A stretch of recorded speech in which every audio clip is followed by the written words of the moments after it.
امام حسین کے نام پر پہلا سر بھی اسی شخص نے کٹایا ہے، لیکن یزید کی قبر پہ لعنت بھی کوئی نہیں برساتا، اس کا محل تھا بہت بڑا، لیکن جب لوگ کربلا میں امام حسین کو سلام کرنے جاتے ہیں تو قدموں میں حر بن یزید کا مزار بھی بنا ہوا ہے، اس کو بھی سلامی دی جاتی ہے۔ اور اب ہم اکیلا حر بن یزید نہیں کہتے، ہم کہتے ہیں حر بن یزید رضی اللہ تعالیٰ۔ اب ہم اتنی تعظیم کرتے ہیں اس حر کی۔ جناب امام حسین کو میدان میں کھڑا کیا گیا، جہاد کا طبل بجا، پہلے خدام آئے، اور سن لو آج وہ پتہ نہیں بازاری سے لوگ چڑھ گئے اسٹیجوں پہ، بازاری سے، نہ چہرے پہ داڑھی ہے نہ سر پہ کوئی کپڑا ہے، بازاری لوگ ہیں، بھاگ رہے ہیں، بازو چڑھائے ہوئے ہیں، بٹن کھولے ہوئے ہیں، تماشا بنا دیا۔ سننے والوں کا بھی اللہ ہی حافظ ہے، وہ سٹیج پہ یہ اہل بیت کی شان بیان کرتا ہے، بھاگ کے ادھر جاتا ہے، یہ کوئی طریقہ ہے؟ سننے والوں کا بھی عجیب انداز ہے، ہر بندے کو سننے بیٹھ جاتے ہیں۔ دین مہذب ہے، تہذیب والا ہے، دلائل رکھتا ہے، دین وقار رکھتا ہے، ایسے لوگ اب دین بیان کریں گے؟ حضرت سیدنا امام حسین رضی اللہ تعالیٰ عنہ صبح جب جہاد کا وقت آیا، پتہ ہے کون کون تھے کربلا میں؟ امام حسین کے ساتھ امام حسین کے 4 بھائی تھے کربلا میں۔ کتنے؟ بول کے بتائیں۔ حضرت علی کے 4 بیٹے، عباس بن علی، جن کو حضرت عباس کہا جاتا ہے نا، علمدار، یہ حضرت علی کی دوسری زوجہ میں سے۔ عباس بن علی بھی تھے اور ابو بکر بن علی بھی تھے، عمر بن علی بھی تھے، عثمان بن، یہ حضرت علی کے بچوں کے نام ہیں۔ یہ آپ کے شہزادے امام حسین کے ساتھ شہید ہوئے، ان کا نام صرف اس لیے نہیں لیا جاتا کہ ان کا نام خلفائے ثلاثہ کے نام پہ، حضرت علی نے اپنے یاروں کے نام پہ رکھا ہے تو تم نے کربلا کے میدان سے خارج کر دیا۔ یہ تینوں شہزادے حضرت جناب سیدنا امام حسین کے ساتھ تھے، یہ بھی شہید ہوئے۔ حضرت جناب زینب امام حسین کی سگی بہن ہے، ان کے 2 بچے تھے، اون و محمد۔ جب امام حسین میدان میں جانے لگے تو جناب زینب بچوں سے کہنے لگی، نہ پہلے بھائی نہیں جائے گا، پہلے بھانجے جائیں گے۔ 2 بچے شہید ہوئے۔ حضرت قاسم بن حسن امام حسن کے بیٹے تھے، وہ جب میدان میں جانے لگے تو امام حسین نے کہا، نہیں بھائی تو نہیں جائے گا، تو میرے بھائی کی نشانی ہے، میں جاؤں گا۔ تو حضرت قاسم بن حسن نے ایک تعویذ کھول کے دیا، کہ ابا جی میرے والد نے کہا تھا جب بڑی مشکل آ جائے تو تعویذ کھول کے دیکھنا، تو آج بڑی مشکل آئی ہے تو میں نے تعویذ کھولا ہے، تو یہ دیکھیں کیا لکھا ہے، یہ تو رکا ہے، تعویذ ہے ہی نہیں۔ جب کھول کے دیکھا تو اس پہ لکھا تھا، قاسم اگر حسین پہ کوئی کڑا وقت آ جائے تو بیٹھ کے آگے آگے رہنا، اگر کڑا وقت میرے بھائی پہ کبھی آ جائے نا، دیکھنا اس کے آگے آگے چلنا، اسے حسن کی کمی نہ محسوس ہو، پائیاں جیا ساک نہیں کوئی جے وچ خار نہ ہوئے۔ سیدنا امام حسین پہلی دفعہ کربلا میں اس وقت روئے جب یہ رکا، آپ نے دیکھا تو فرمایا ٹھیک ہے، اگر حسن کی یہ وصیت ہے تو میں نے زندگی میں اگر ان کی ہر بات مانی ہے اب بھی مانوں گا، تمہیں اجازت ہے۔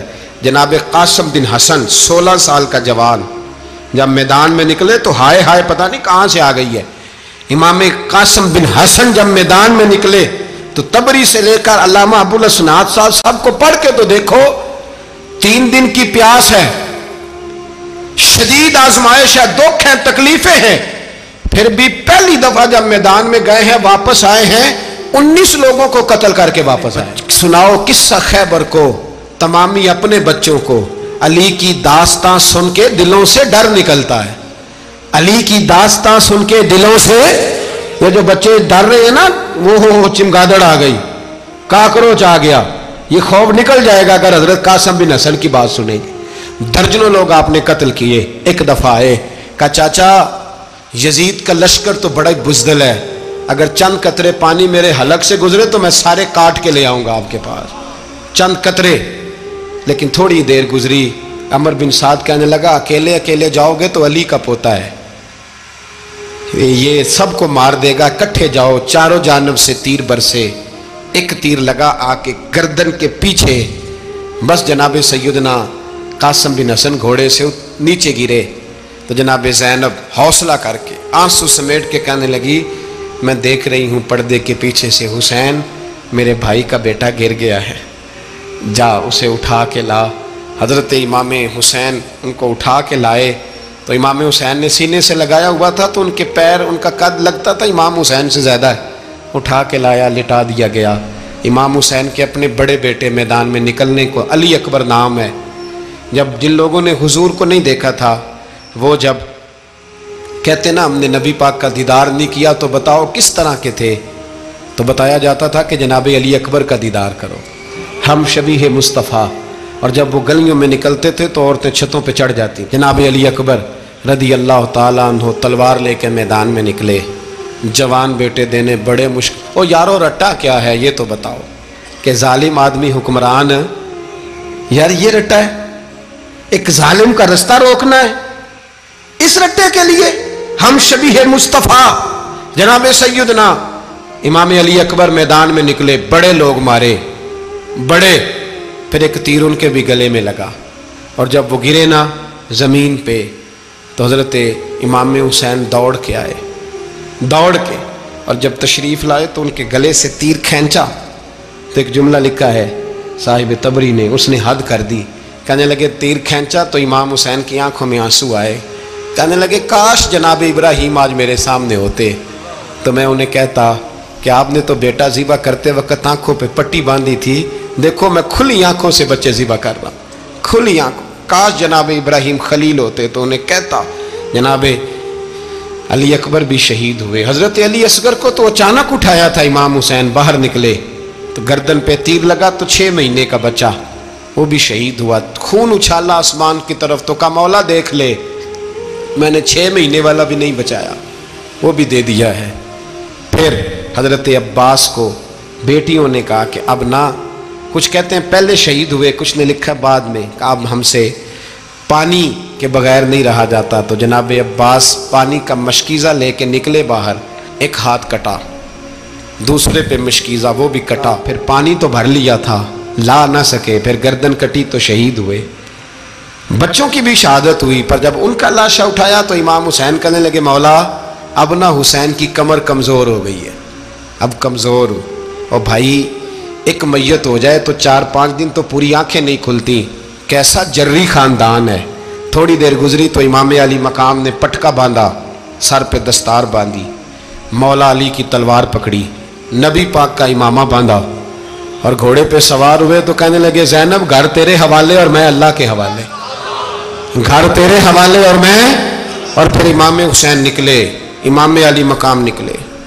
راوی کہتے ہیں کہ یہ جلوہ پہلے بھی بڑے سونے تھے پر آج جو رنگ دیکھا وہ کبھی نہیں دیکھا، کیا انداز تھا، جدھر جاتے نعرہ لگاتے تو حد ہو جاتے، اتنے لوگ امام حسین نے کاٹے، اتنے کاٹے، پھر واپس پلٹ کے آئے اور کہنے لگے زینب ذرا پردے کے پیچھے سے دیکھ تو صحیح میری بہن، ان بزدلوں کو جرت ہی نہیں ہو رہی حسین کے مقابلے میں آنے، ایک دوسرے کو دھکا دیتے، تو جا تو جا، پھر اکٹھے وار ہوئے۔ یہ کون ہے کٹا ہوا، لباس ہے پھٹا ہوا، یہ بال یقین حسین ہے، نبی کا نور عین ہے۔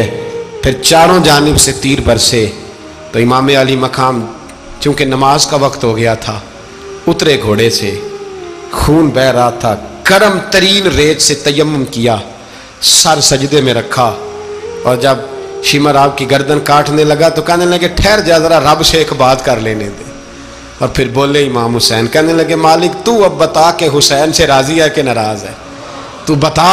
تو پھر ایک آواز آئی، یا ایتھا النفس مطمئنہ ارجعی الی ربک راضیۃ مرضیہ، فرمایا نفس مطمئنہ واپس آ جا، تو اللہ سے راضی ہے، اللہ تجھ سے راضی۔ امام حسین وہاں شہید ہو گئے۔ اب یہ قافلہ امام حسین کا سر کاٹ، ذرا دیکھنا غور کرنا، سر کاٹ کے نیزے پہ رکھا ہے، جسم کربلا میں پڑا ہے، عورتوں کو گھوڑوں پہ بٹھا کے لے جایا گیا یزید کے دربار میں۔ یزید پہلے عبید اللہ ابن زیاد نے بدتمیزی کی، پھر یزید نے کی۔ سعودی عرب کا ایک مولوی بول رہا تھا، سعودی عرب کا، ان سے بھی بڑا عشق ہے، جس نے تقریر سننی ہو میرے پاس ہے۔ ہمیں لوگ مشورے دیتے ہیں کہ جو یزید کو اچھا کہے اور حسین کو باغی کہے اس کو ہم امام مان لیں، اس بے شرم بے حیا کو جو نبی پاک کے گھرانے کے بارے میں بکے اسے امام۔ سعودی عرب میں مسجد نبی میں درس دینے والا جس نے تقریر سننی ہو میرے پاس ہے، وہ کہتا ہے یزید تو بڑا اچھا آدمی تھا، اس نے تو بڑی خدمت کی، تو میں نے اسے کہا رشتہ داری کر لیا یزید کے ساتھ، قریب ہو جا، شرم نہیں آتی؟ آج بھی نبی پاک کا دل دکھاتے ہو، حیا نہیں آتی، خیال نہیں آتا، اور لوگ گھر میں بیٹھ کے باتیں کرتے ہیں، کہتے ہیں جی جو بیت اللہ میں ہو وہ بھی برا ہو سکتا ہے۔ بیت اللہ میں تو 360 بت بھی تھے، وہ اچھے تھے۔ مدینے میں تو 360 منافق بھی رہے، پوری سورہ منافقون نازل ہوئی، وہ اچھے تھے۔ عجیب تماشا بنا دیا لوگوں نے مذہب کا۔ وہ آج بک رہا ہے، آج میرے پاس ویڈیو آئی ہے، کہتا ہے یزید نے تو بڑی خیمت، تو عبید اللہ ابن زیاد نے قتل کیا۔ بے شرمو، اگر عبید اللہ ابن زیاد نے بھی قتل کیا تھا تو حکومت کس کی تھی؟ بولیں، بول کے بتائیں۔ تو پھر یزید نے عبید اللہ ابن زیاد کو سزا کیوں نہیں دی، بلکہ ایک جگہ 2 گورنریاں دی اس کو، یہ حال کیا؟ بلکہ سنو جو حدیث پاک میں آتا ہے وہ یہ ہے کہ یزید چھڑیاں مار رہا تھا، چھڑیاں امام حسین کے لبوں پہ۔ تو نعمان بن بشیر صحابی تھے، بول پڑے، کہنے لگے او یزید بدبخت، ہاتھ پیچھے اٹھا، مجھے اللہ کی عزت کی قسم میں نے سینکڑوں بار نبی پاک کو ان ہونٹوں کو چومتے دیکھا ہے۔ حضرت جناب زینب عورتوں کے مجمع میں پیچھے ہو کے بیٹھی ہیں، یزید کے پاس جب پہنچا لشکر تو یزید کہنے لگا دیکھو اللہ نے مجھے عزت دی اور میرے مخالفوں کا کیا حال ہوا۔ تو بی بی زینب بول پڑی، اتنے صدمے سہے پر آواز توانا ہے، جاندار ہے۔ حضرت سیدہ زینب نے جب سنا نا کہ یہ کہہ رہا ہے کہ مجھے اللہ نے عزت دی، تو جناب زینب بولی، نعمان بن بشیر کہتے ہیں بی بی بولی، اتنے صدمے ہیں پر جناب زینب بولی اللہ اکبر، اس انداز میں بولی کہ پہلے قرآن مجید کی آیت پڑھی، کہنے لگی وَتُعِزُّ مَن تَشَاءُ وَتُذِلُّ مَن تَشَاءُ بِيَدِكَ الْخَيْرُ إِنَّكَ عَلَىٰ كُلِّ شَيْءٍ قَدِيرٌ۔ اور پھر کہنے لگی یزید تو بکتا ہے، کہتا ہے کہ تو عزت والا ہو گیا، یہ تیری حکومت ہے، 4 دن گزرنے دے، تجھ پہ کوئی لعنت بھی نہیں برسائے گا، اور میرے بھائی کا قیامت تک ممبروں میں اور خطبوں میں ذکر ہوا کرے گا، وقت گزرنے دے۔ جب جناب بی بی زینب بول رہی تھی تو حضور کے ایک نابینا صحابی پاس بیٹھے تھے، جناب نعمان بن بشیر کا ہاتھ ہلایا، ہلا کے کہنے لگے کیا علی آ گئے؟ تو علی کی آواز لگتی ہے، جبریل امی بول رہے ہوں جیسے، حکمت کے گوہر رول رہے ہوں جیسے، دربار دمشق میں بی بی زینب کا خطاب، منبر پہ علی بول رہے ہوں جیسے۔